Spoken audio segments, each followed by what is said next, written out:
Hi, Sally Ann with you again. If you've spent years trying to eat healthier by following diets, food rules, or eating plans, then letting go of restriction can feel surprisingly uncomfortable because an important question appears. If I'm not following rules anymore, how will I know what to eat? How will I know whether I'm making healthy choices? How will I stop myself from slipping back into old habits? And these are very real questions. For many women, food rules that they have been given are the only tool that they have. Eat this, don't eat that, cut back on this, avoid that, start again on Monday. So when we begin moving away from restriction, it can feel as though we're removing the only thing that has kept us on track, even though part of our mind knows that none of the rules ever last. But what if there is another way, not another set of rules, not another eating plan, a different way of learning? In my conversation with Nazreen last week on the podcast, she described mindful eating as the gift that keeps on giving. I think it's one of the best descriptions of sustainable healthy eating that I've ever heard because you never stop learning about yourself.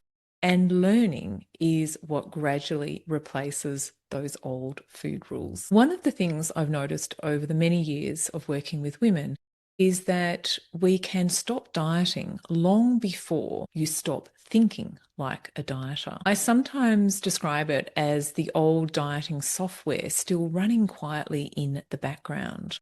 You may no longer be following a diet, but the old thoughts are still there. I shouldn't eat that. I've been good today. I've blown it. I'll make up for yesterday. I'll start again tomorrow. The scales aren't moving in the right direction. Should I give up? Those thoughts can continue for years, but not because you failed, but because you've spent decades learning that healthy eating comes from following rules. Changing our way of thinking doesn't happen overnight. And I think it's important to acknowledge that many women become frustrated because they think they should immediately trust themselves around food. But after 20, 30, or 40 years of dieting, it takes time to replace those old patterns with something new. One of the biggest changes I see in clients isn't actually what they're eating, it's how they think about eating. In the beginning, many women ask me, what should I eat? Should I snack? What foods should I avoid? They're looking for certainty. They're looking for another rule. But over time, something begins to shift. Instead of asking, what should I eat? They begin to ask, what works for me? Instead of asking, was I good today? They begin asking, what did I notice today? Instead of trying to control themselves, they become interested in themselves. And that curiosity changes everything because confidence isn't created by following someone else's rules. Confidence grows from understanding yourself, understanding what keeps you satisfied, understanding how different foods make you feel, understanding your routines, understanding your body, understanding your life. That's why mindful eating doesn't really have an endpoint. Our bodies change, our work changes, our family changes, our hormones change, life changes, and your understanding continues to grow alongside those changes. That's why Nazreen described mindful eating as the gift that keeps on giving. Sometimes people hear the word reflection and imagine that I mean analysing every meal. That's not what I mean. Reflection isn't another way to judge yourself. It isn't giving you a score. It isn't trying to be the perfect mindful eater. Reflection is becoming interested in your experience, and that's very different. Dieting sounds like this. I got it wrong. I've ruined today.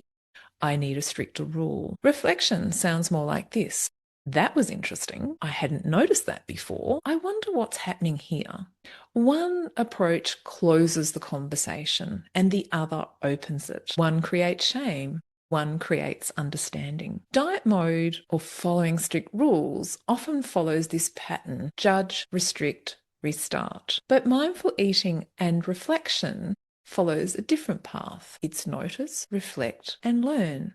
And after time, it's the learning that builds your confidence in yourself and in your food choices. For years, we've been taught that healthy eating comes from following the right rules. But lasting confidence doesn't grow from rules. It grows from understanding yourself. That's why I believe mindful eating is really the gift that keeps on giving. You continue to notice, you continue to learn, and you continue to understand yourself. And instead of relying on another eating plan to tell you what to do, you gradually build confidence in your own choices. If you found yourself letting go of diets but still feel trapped by old food rules, or you're wondering how to move from awareness into lasting change, you don't have to work through this on your own. In a free mindful eating strategy call, we explore what's happening with your eating,